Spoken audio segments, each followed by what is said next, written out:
Looks like quite a few familiar faces. Bhagavadgita.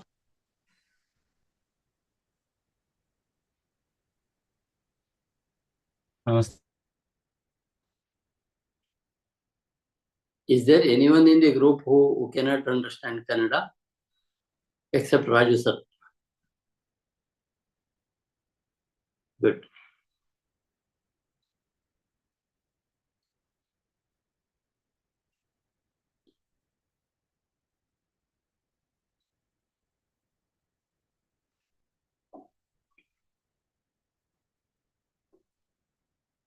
It is time to start. It is Muhurtam.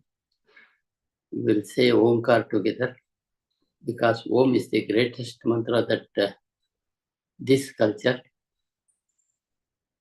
has given to the world. Sit straight. Take a long breath. Until you are exhausted, you have to be repeating Om. Take a long breath. Let's begin.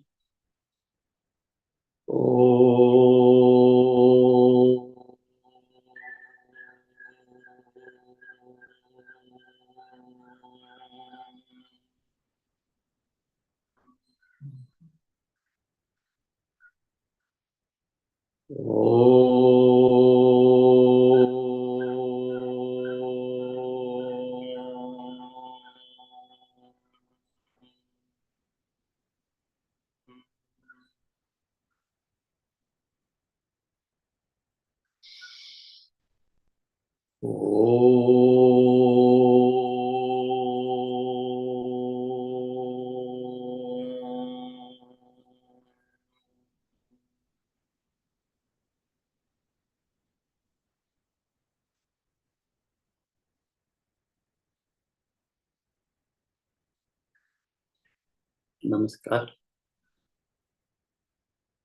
We are here to conduct a batch in English.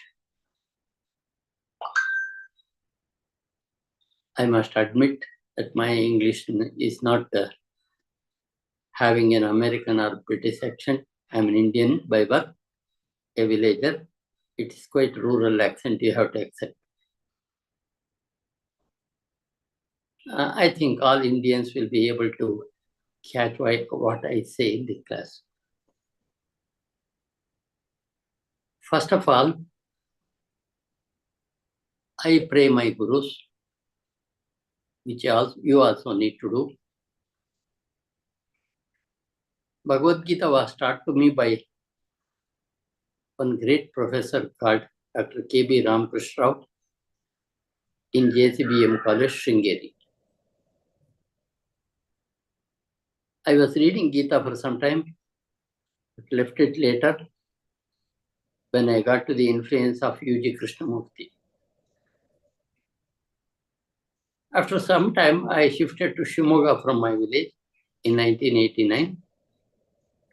A thought came, why should I not read Bhagavad Gita every day? So I began reading since 89, full Bhagavad Gita every day. It used to take a long time, 3 hours, 4 hours, and so on. And I used to read it at different times to complete it. After 2 or 3 years, it came to 1.5 hours. Now I can read entire Bhagavad Gita within 45 to 50 minutes when I read it silently. There was a great seer in a place called Ansoni near Bangalore, Swami Virajeshwara. Some of you may be knowing his name. I happened to meet him with the help of my co-brother Nagaraj Badki. While talking, I told him one thing. I have been reading Bhagavad Gita every day once, and I have studied it under Dr. K.B. Ramakrishna. When he listened that, He just said, "No, Shiva Swami, you must teach it to others. Whatever you have learned, unless you give it to others, it will be a waste. Knowledge should not be wasted."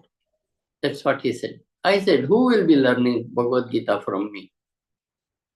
Then he said, "That's not your question.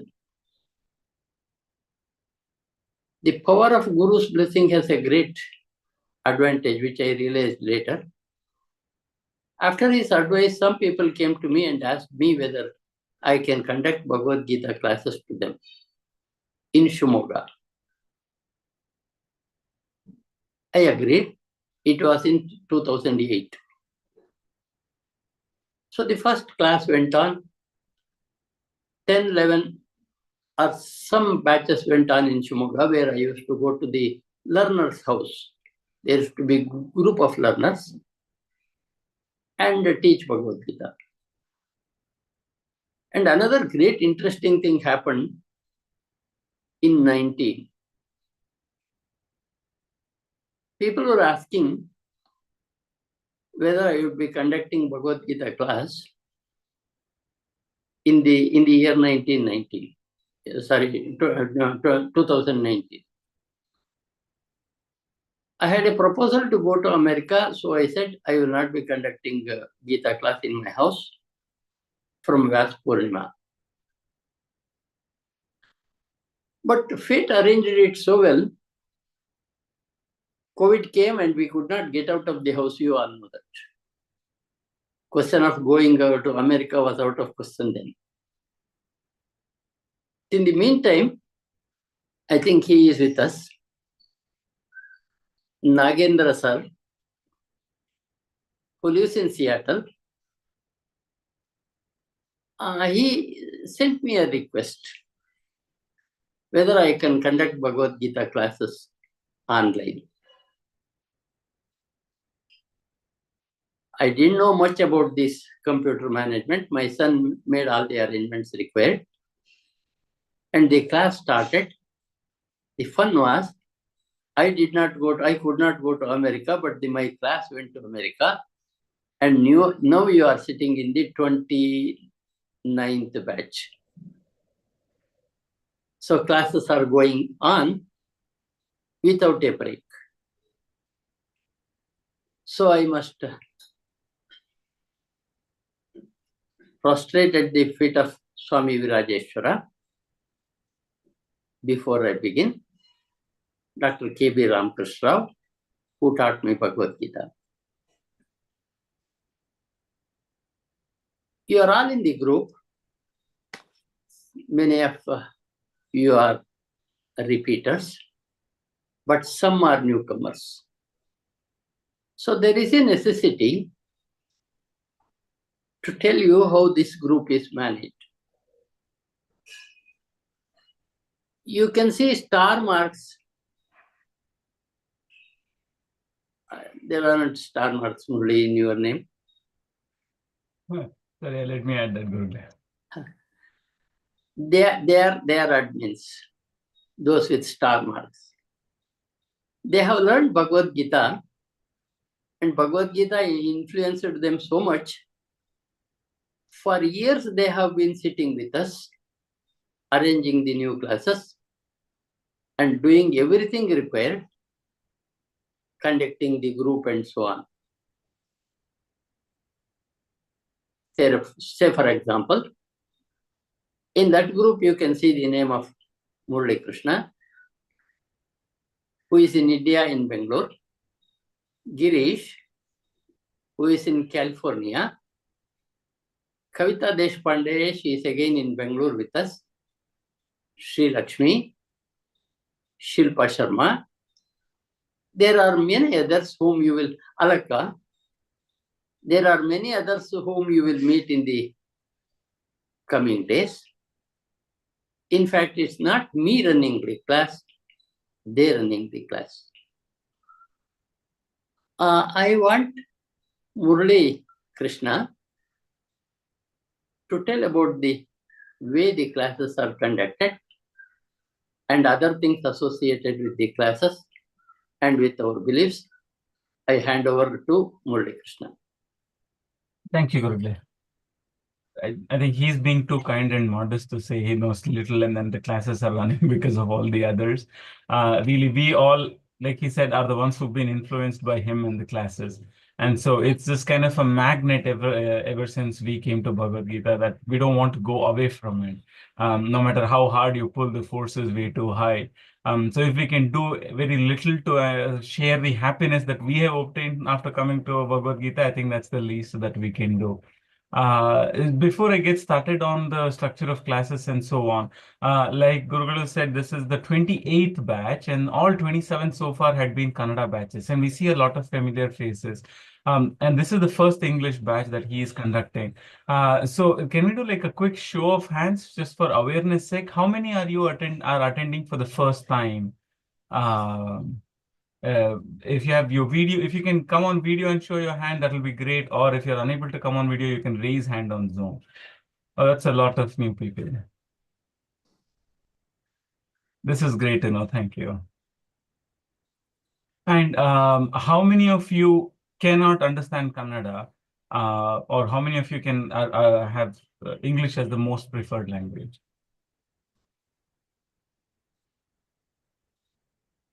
Great. So it's really, elevating. It's really rewarding to see so many new people, so many new joinees, and especially for whom English is the most comfortable language. Because like I said, the last 27 batches had been in Kannada, which is the most comfortable language for most of us who've attended so far. And there had always been this question of, having an English batch. Shiva Swami Gurugulu said that he is very nascent in English and he doesn't know much. He was being very modest. He'd been teaching spoken English for several years in his life. So I think his English is good enough for all of us to be able to understand and gain the learnings of Bhagavad Gita. So I think this effort that we've taken to set up an English batch for the first time, to take Gita to newer folks, I think is clearly rewarding. And it's very elevating to see so many of new people joining. So the structure for today's class, today's session is going to be mainly introduction in the sense that I'll walk through some aspects of the class, which primarily discusses the structure, how we are going to manage communication in the class, and so on. And furthermore, as we go ahead, as the classes begin, from tomorrow onwards, we'll start from from the first chapter, first shloka onwards.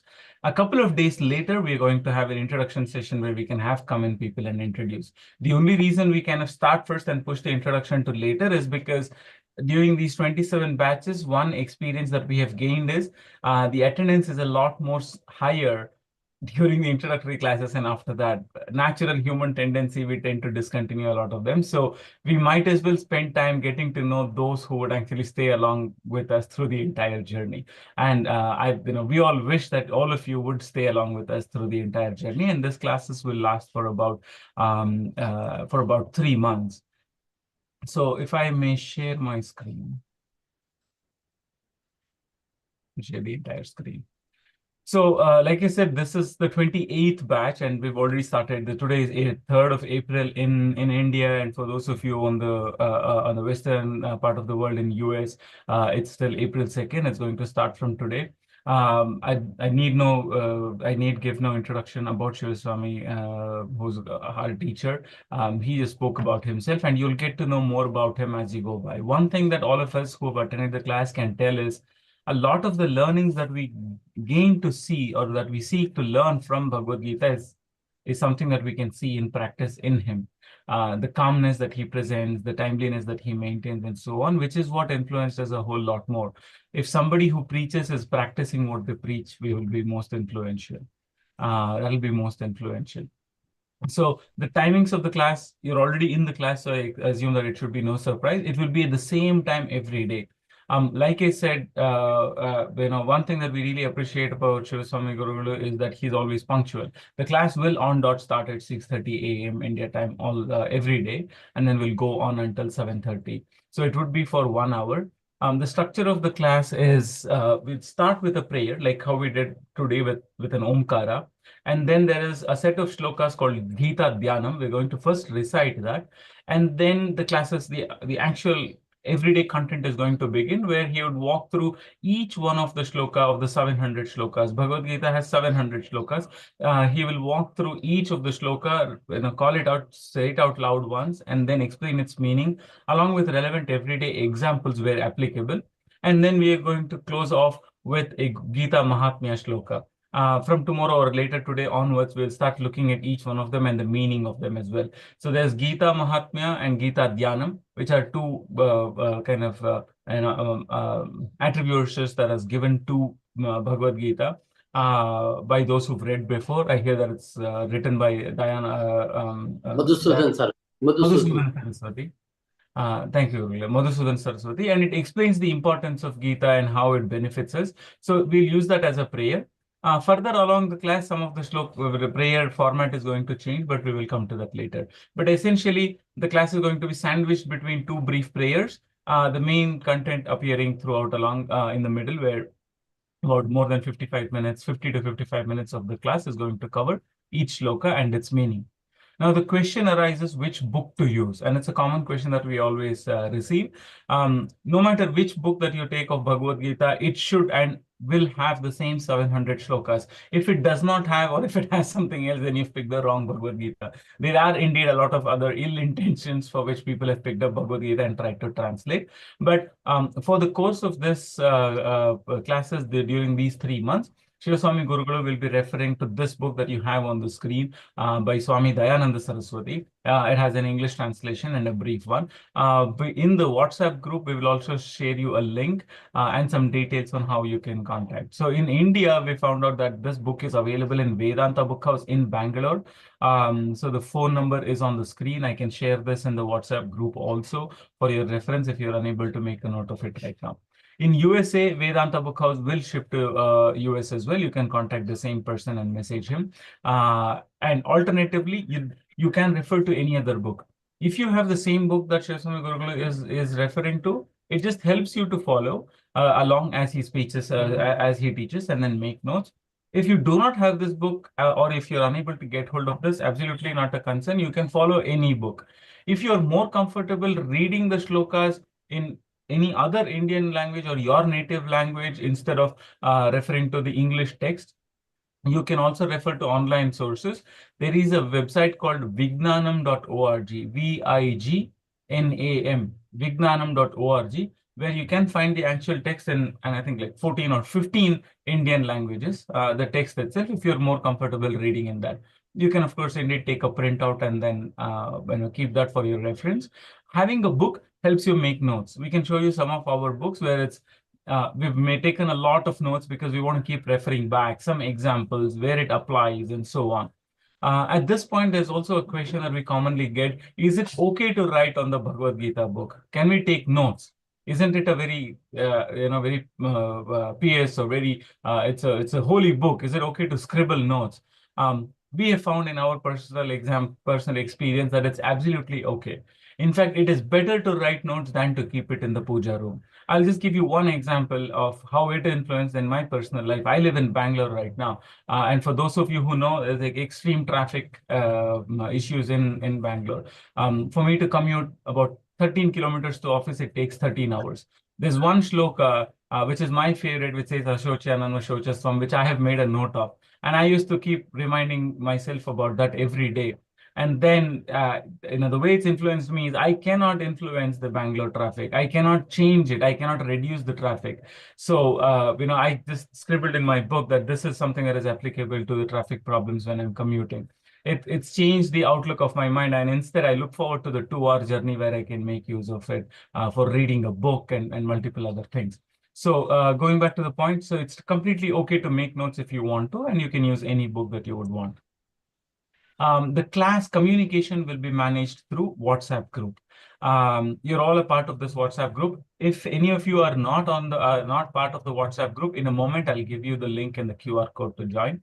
But once you all are in the WhatsApp group, the class is going to start at the same time every day, like we have joined today. Make sure that you click on the Zoom meeting info link that is in the description. In the group info, there is a voice chat option that WhatsApp has added. The top one that you see, please do not join using that. That means nothing. That sends a voice call to everybody in the group. And I think right now there are over 110 people in the group. And unfortunately, WhatsApp has not given permissions even to the admins to end that.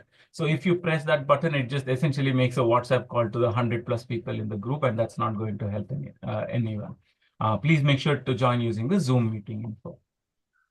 Those of you who are not in the WhatsApp group, I'm showing a QR code on the screen. If you've joined from your computer, please use your phone to scan the QR code. You can open WhatsApp. If you open WhatsApp, on the top right, there is a camera button. Click on the camera button and scan the QR code on the screen. You will join the group. For those of you who have joined from the phone, I am going to send the WhatsApp link in the group message. You must have received a message right now. You can just click on that and you will be a part of the WhatsApp group. I'll keep the screen on for a few minutes for those of you who want to join, and we'll open if any of you have questions. If you're unable to unmute, you can raise your hand. One of us will give you permissions to join, to unmute. If none of the options in this is possible for you, later we will take your phone number and add you to the group. That option is also there for everyone. Pramodini has raised. Namaste, Pramodini. Quick question. You said Vijnanam. Is it Vaidika Vijnanam, you mean? No, let me just pull up since I'm sharing I screen. tried, but I couldn't find Vijnanam itself. Vijnanam.org. So this is the one. Correct. Vaidika Vijnanam. Correct. Okay, got it. That's what I was looking for. There is Bhagavadgita here. I mean, if this is most preferred for you. Yes. Yeah, I speak Telugu, so it's easy for me to. Correct. It has like so many Nepali, languages. Konkani, Assamese, all of the languages. Yeah, I just want to make sure it's Vaidika Vijnanam you're talking about. Okay, thank you. Correct. The shlokas are the same. What you will not find there is meanings. Yes. Like you said, you can meanings as you will learn from the class. Yes, I have few books also, but yeah. Thank you. Dhanyavada. Sure, you're welcome.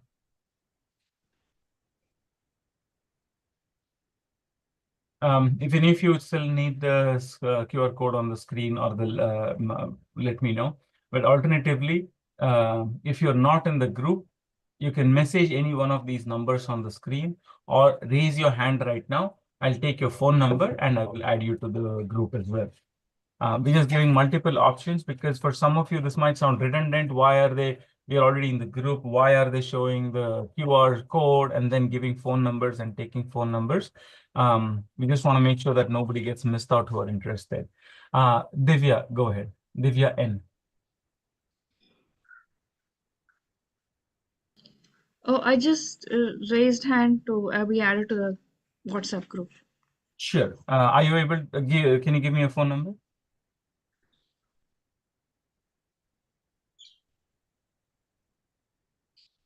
You're muted again. I sent you a button to unmute. Can you give me a phone number? I'll add you. Yeah, or you can show me the QR code back again. I'm ready. If you're able to scan, that's fine. Sure. Thank you. If any of you are unable to scan the QR code or use the link that I have sent in the chat, please raise your hand and you can give me my phone number if you don't know how to scan or add using the link, and we can add you.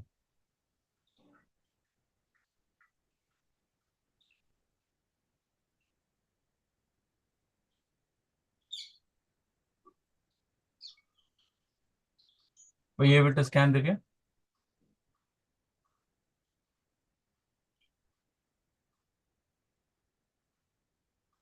Yeah, could you scan? Yes, thank you. So I'm going to stop sharing the screen.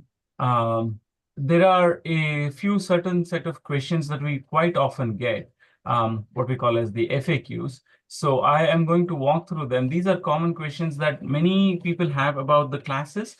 So we've created an FAQ. I'm going to address them right now. I'll also send in the group. And then after that, we should be able to get started with the classes.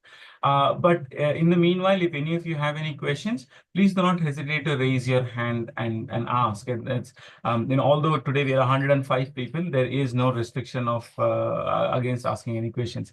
Please go ahead, ma'am. I see your hand up. I don't know your name. Your name says iPhone. You're on mute.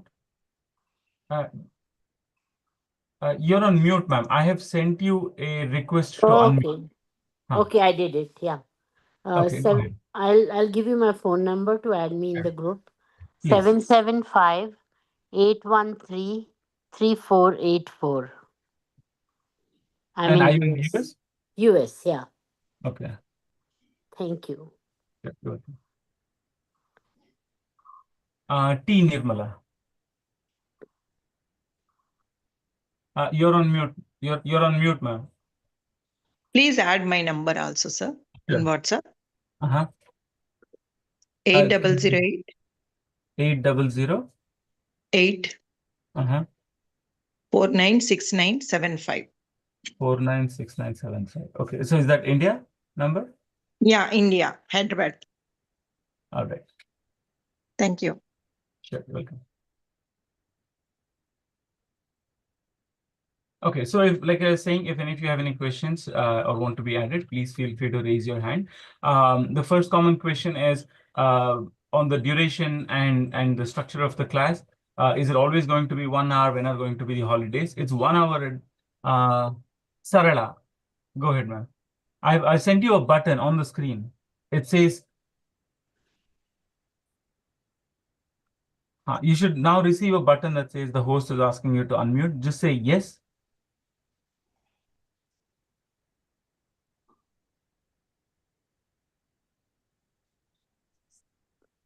Actually, everybody should be able to unmute. I've removed that option.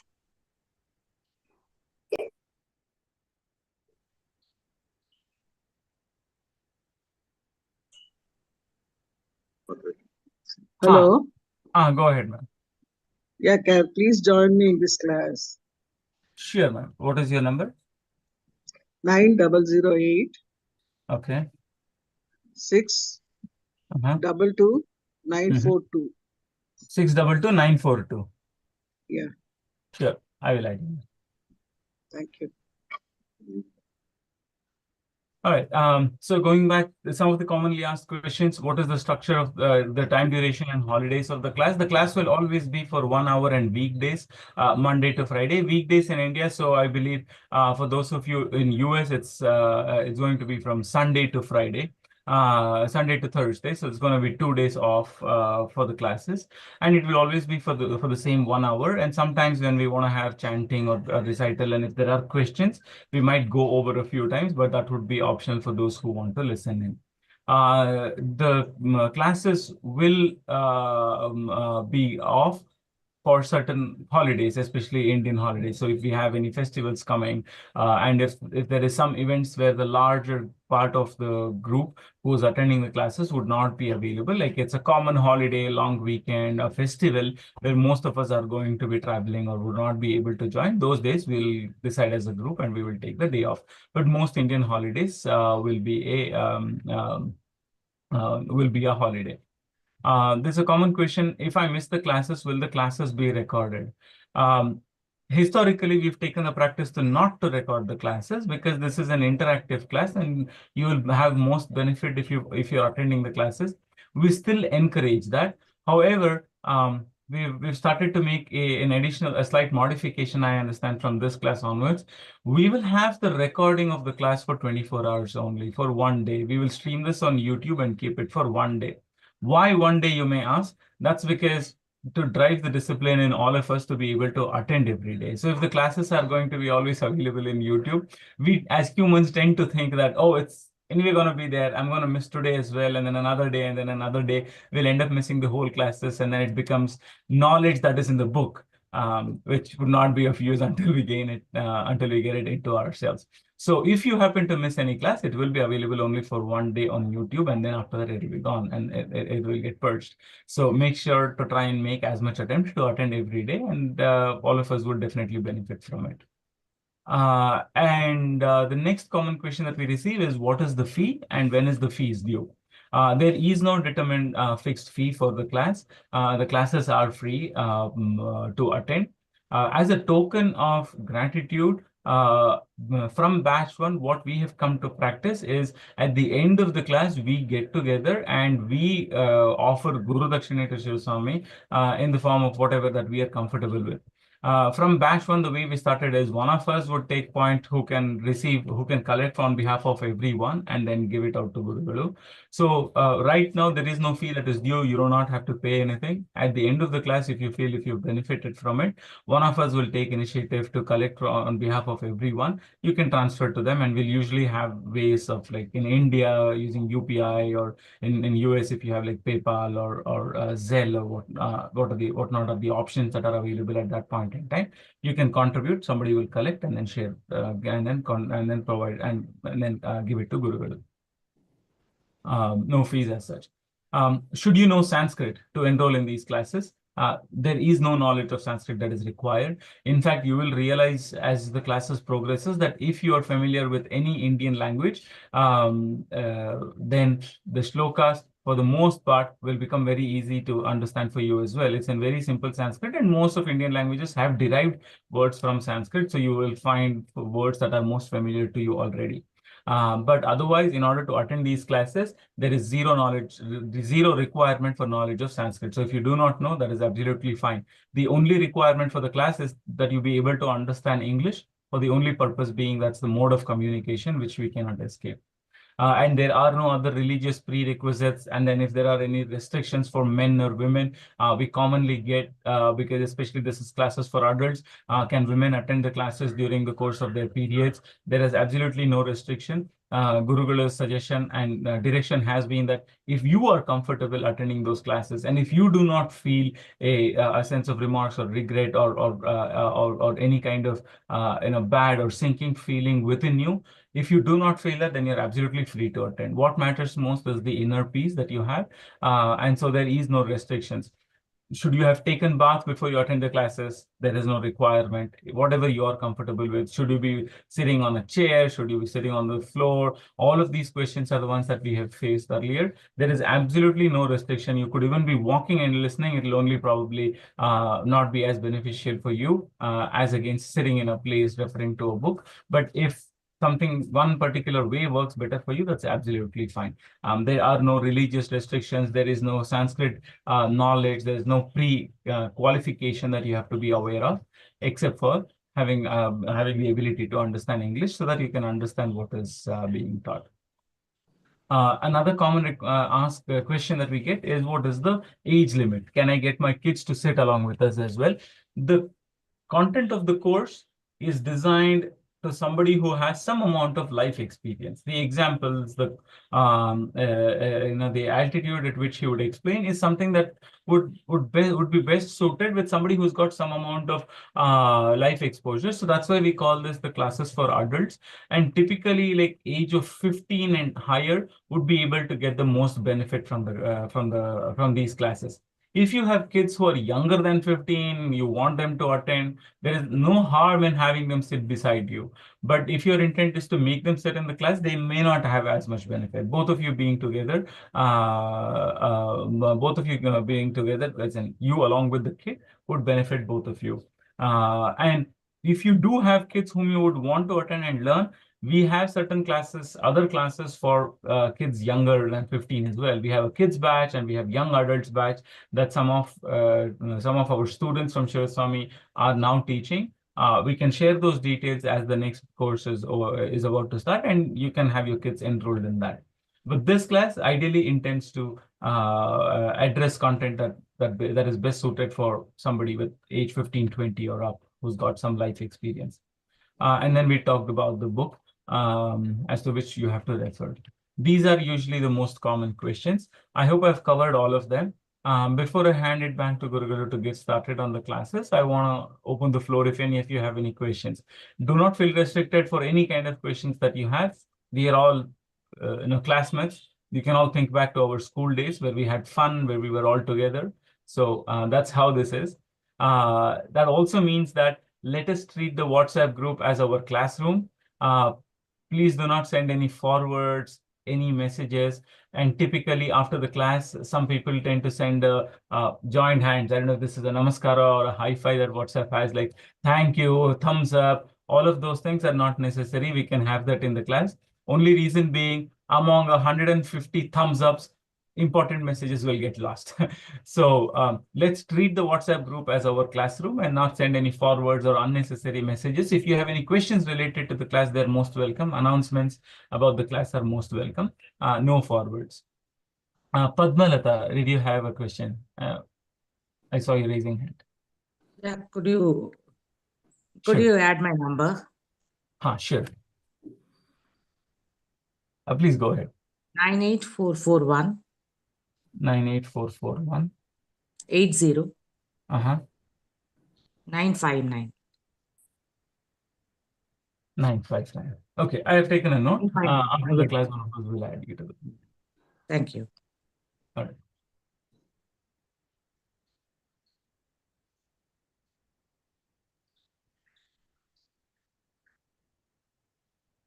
Okay, so if you do not have any other questions right now, but you would want to, if something does occur to you later on, any point in time, feel free to raise hand or post the question in the WhatsApp group. If you are unsure about any questions that you have in mind, and if you want to ask in the group, and if it will be treated as spam, you can feel free to message one of the admins of the group. We are always happy to help you and answer your question. And if it's something Gurugulu can answer and it is about the class, we can bring it into the group. That is about that on the most commonly asked questions.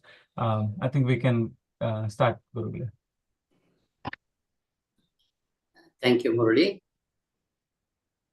First of all, I must answer a question. What's the greatness of Bhagavad Gita in Indian spiritual literatures? Indian culture started, as you all know, with Vedas. The last part of the Vedas are called Vedantas or Upanishads. Upanishads are those books they taught how to make a good living.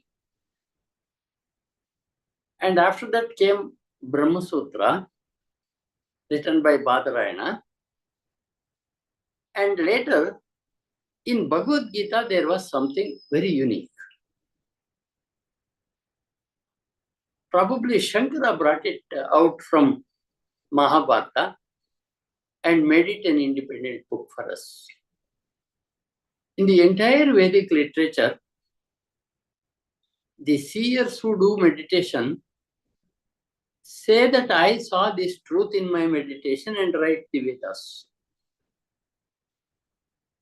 Is there one thing that is told by God himself, at least whom we consider God, ultimate cosmic consciousness? Yes, it is Bhagavad Gita.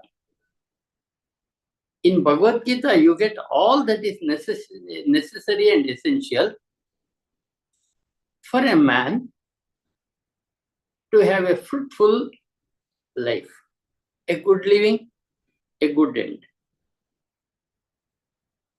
There are 700 shlokas, of which 575 are told by Krishna. Every shloka will be an eye-opener to many of us.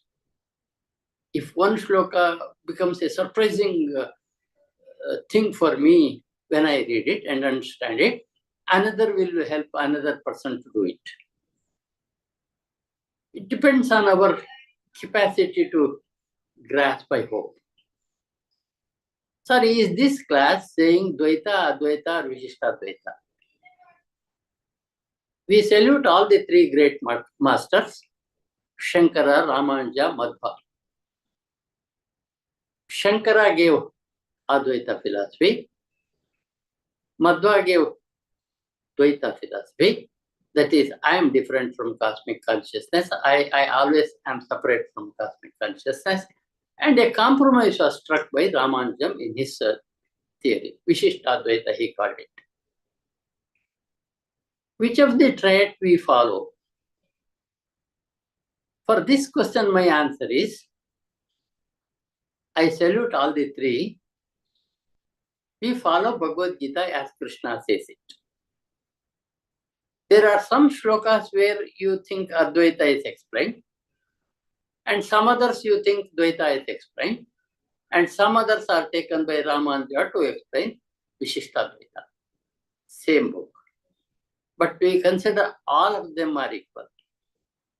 We prostrate at the feet of Shankara, Ramanuja, Madhva, or whoever is your Guru. So our question is, what has Gita to tell me? How can I change my life? Can I be a Sthita Prajna? That's the term which you will listen a little later. Can I have a very satisfying life? What should I do? It's an answer given by Krishna to Arjuna in his 575 shlokas in Bhagavadgita. Krishna asks all our questions. You will be surprised to know what wonderful questions Arjuna asks Krishna in the Bhagavad Gita. He never accepts what Krishna says when he gets a doubt.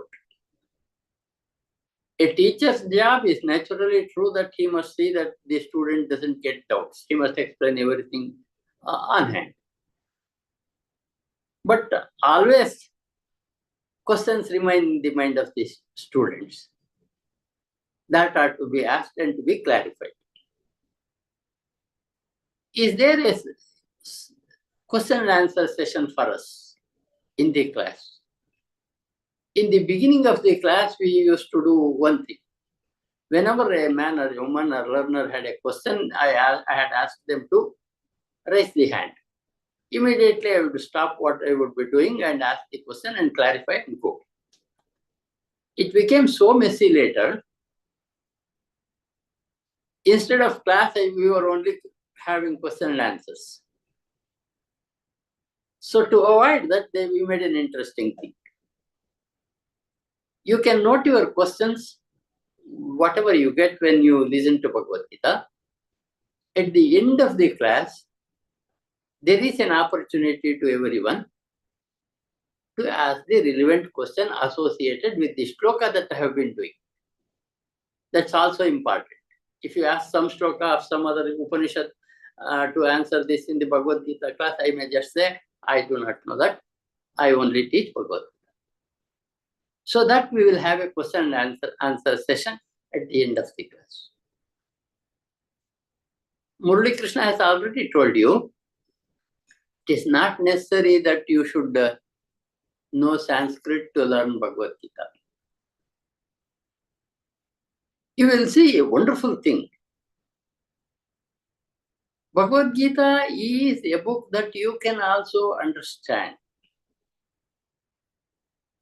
When you learn like this from one teacher or the other, Gita is called a Upanishad. The meaning of Upanishad is that you sit with a teacher and learn. Teacher tells you what is to be told. I usually tell one example for this. If you go on reading medical books for years, and you are a sharp reader and you can understand everything, after reading every book, you cannot practice as a doctor. Same thing happens with spiritual books also. You need a guide, you need a certificate. Sir, is there a certificate given at the end of the course? No. Then what is the certificate you are getting? You certify yourself whether you are, what level you are already in. So that's the certificate you get at the end of the class. And at the end, all the students give their opinion, what they felt in the class, and also they give a suggestion, which we will take and run for the future batches. So there is question and answer at the end of the class. And I told you the important thing is, there are plenty of spiritual literatures in India. Vedas divided into 4, Brahmana, Mantra, Aranyaka, and Upanishads. And after that, there are 18 Puranas. And Bhagavata is also one of the Puranas. And such Great literature we cannot read, at least in our practical life, wherever we are in. Is Bhagavad Gita teaching us to become sannyasis? Definitely not. Even at the end of the course, Krishna tells Arjuna to fight. It's actually an advice given to a Kshatriya, not for a Brahmana. It's an advice given when a man was in depression, when a man was in confusion, when Arjuna did not know what he should do, his thinking was really otherwise. He requests Krishna and admits him as a guru. Advise me, what should I do? When he asks the question, the Bhagavad Gita begins. It's such a powerful book. At the end of the Upadesh, if I call it like that, Arjuna says, with your blessings, I have understood your suggestion, and I will be doing what you say to me. That is, he gets ready to fight. Then what is that sannyasa he speaks about? A wonderful thing he teaches. He teaches us detachment in all that we do in our life. Do everything as an yajna. Offer it at the feet of God. By every night before you go to bed, you must be free of all things that you have done because you offer it at the feet of God and sleep like a baby. That should be possible according to Krishna. He's one of the greatest psychiatrists. And it has answers to many of our problems. We usually tell a story of a man. A man had so much of confusion and so much of problem in him. First, he went to the medical doctors. They examined him and told there was no problem with him. And then he went to a psychiatrist. He also took many sessions with that psychiatrist. Could not find. The man was not finished. There can be a medical solution for a problem. There can be a psychological solution to a problem. There can also be a spiritual solution to a problem. So he told his problem, this man whom I am referring to, told his problem to one of his friends. I could not get healed with medical science or psychiatry. And he said, why don't you go and meet this man who is a nomad, who is a wanderer, having spiritual knowledge. And he went to that man. He was a sannyasi. Sannyasi doesn't mean that he didn't have anything. He was happier than all the rich people put together. Such wonderful man.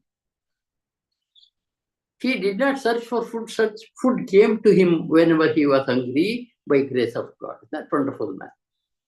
So this man went and fell at the feet. I am in restless condition. Can you teach me? Swamiji told, you must be with me for a fortnight. Then I can try to tell you. So he became a disciple. He took the bag of that sannyasi and began walking with him every day. Some days they had good meal. Some days some people gave the rotten food, even which they had to eat. And they slept somewhere in the forest or somewhere in the temple verandas. But this man was following him because he had a desire that he would get solution to his unsolved problem.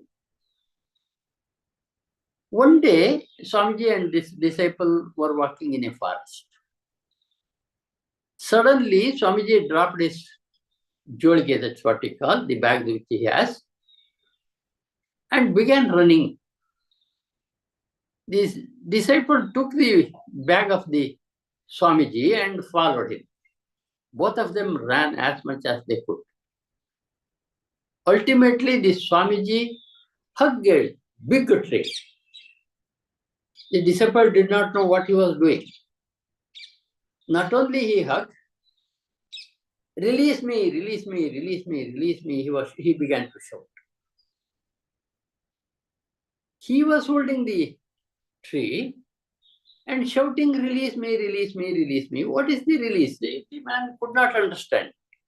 And he could not understand, could not answer for a few minutes what was going on there. When he could get back the breath, he said to the Swami, Sir, you are holding the tree. How can I release? You have to release it yourselves.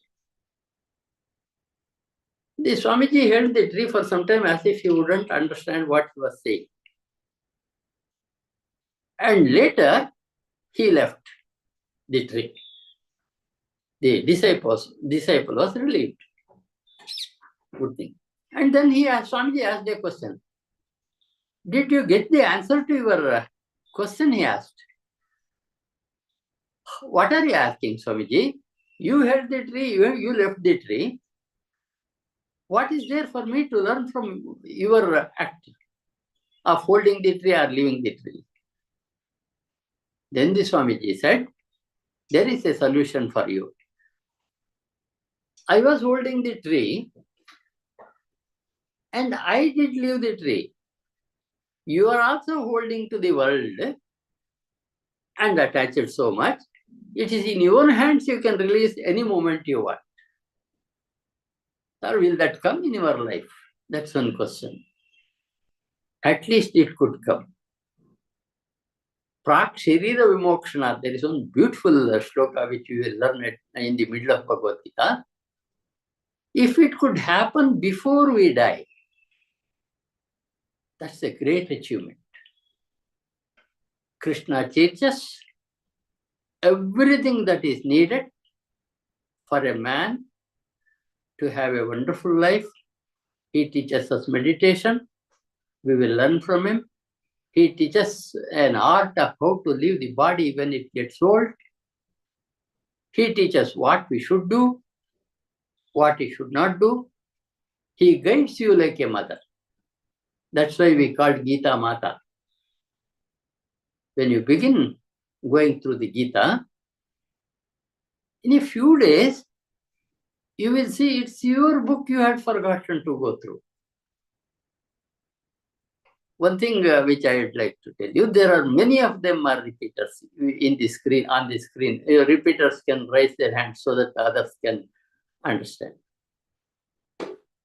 No, this one, on internet you raise your hands so that the number will come.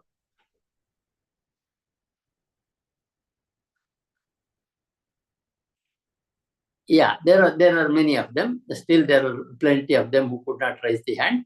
Anyway, why are they here and again and again? Bhagavad Gita is that catching. It will hold you. Krishna will hold you like a baby. He will not let you go. He promises you that he will look after you all through your troubles in life.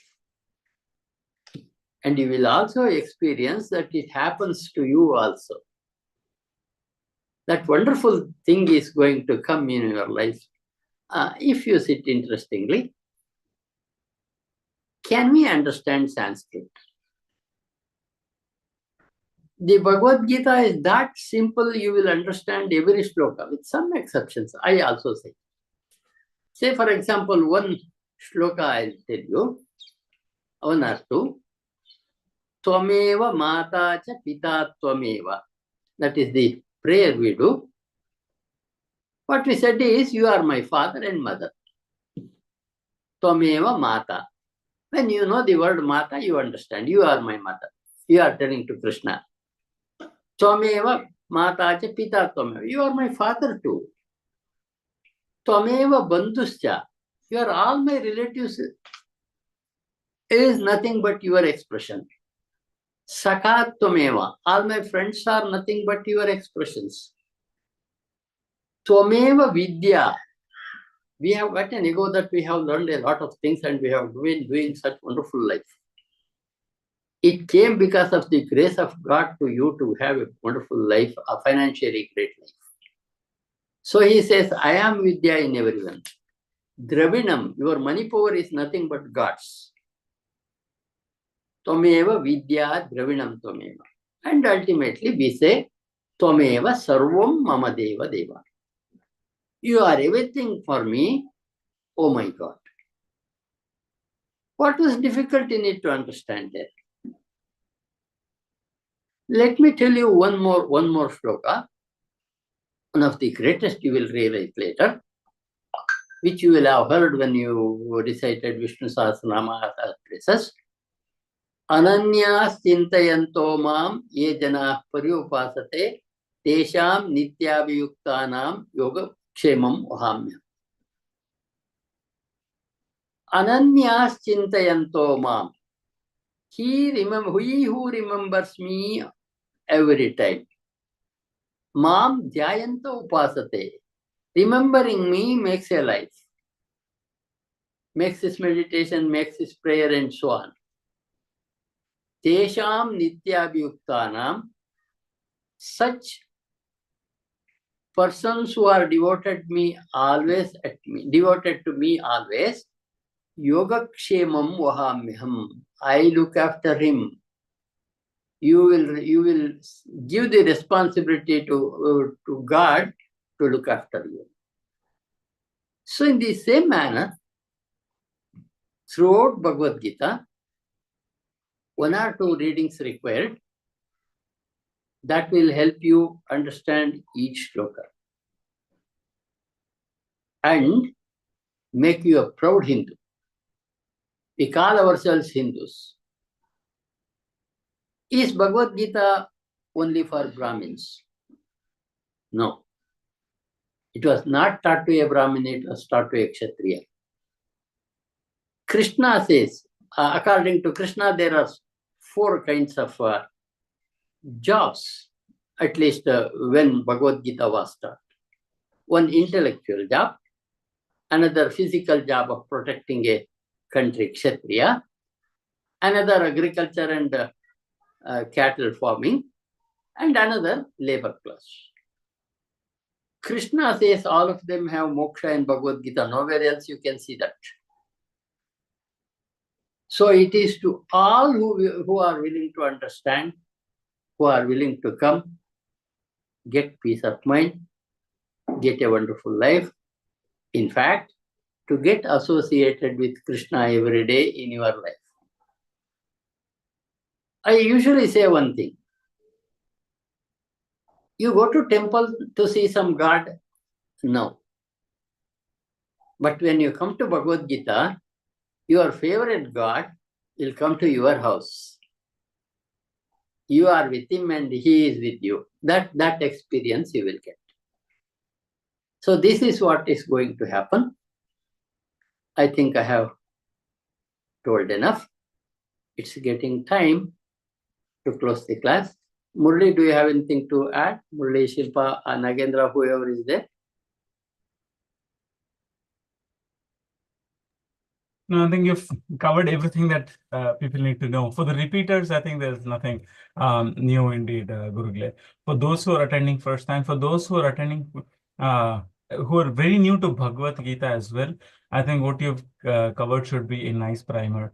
The only thing I would like to add is it's, from my personal experience also, is that Bhagavad Gita is not like a all-you-can-eat buffet. It's like a shoes rack in the bowling alley. What I mean by that is, you cannot aspire to get everything and then learn everything at once.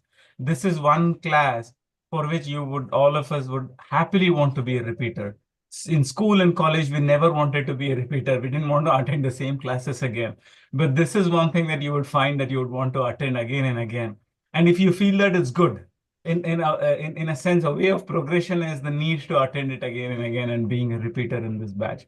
The reason I say it's like a bowling alley is because we go to a bowling alley and everybody gets a shoes, but everybody doesn't get a size 10. Everybody doesn't get a size 6. We get a size according to our feet. So similarly, once we attend Bhagavad Gita, we all get to learn that much or those aspects according to our mental, emotional, awareness, depending on where we are at. I think that's the beauty of Bhagavad Gita, which I have come to notice, that everybody has something to gain from it, depending on where we stand at in the different phases of life and our maturity model. So please don't hurry up, don't rush up, don't feel frustrated if you're not understanding something, or if you feel like you're not benefiting from it, you surely will. It might take time, it might be on the 10th class, it might be in the first class, but that will be something that everybody, all of us will find somewhere. And there is absolutely no harm in repeating if you want to attend more batches. I think that's just one learning from myself that I want to share with you. And tomorrow we start the Bhagavad Gita Dhyana Shloka. And also we complete the Mahatmya after that. Why complete what is to be said at the end and in the beginning? I wish every day should be a Gita Yajna in your houses. Online classes are really wonderful because you will have a Yajna running in your house. Every day, once Bhagavad Gita prayer you start with and prayer you end with. So that will be posted. And if you are not, if you do not have the prayer in the book, this has only beginning prayer and prayer are not there. That will be sent to you in your WhatsApp group. You can take a printout of it and go through that. So all materials you need will come to you in the form of the messages in your group. Murali Krishna already told you. I would like to tell once again. I'm watching YouTube and you get suddenly something very interesting which you feel. Why not I send it to all the group Bhagavad Gita learners here? We don't allow it. What you get can be got by everyone who wants to see it. No forwarded message at all unless it is something to be learned, which will be posted by the admins. Or sometimes I also post something which I consider important in my teaching of Bhagavad Gita. So we are already, time is over. I exactly started the 6:30, not a minute late. I wish all of you to be ready sharp 6:30. And let us say Omkar again 3 times. Sit straight. Remember your gurus and gods.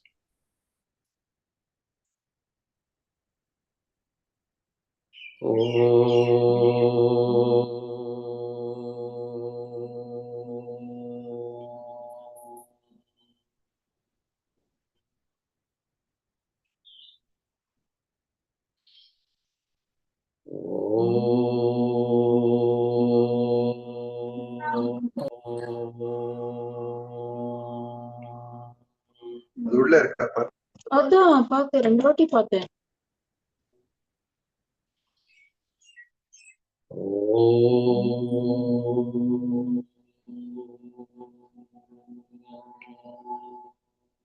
Shanti Shanti.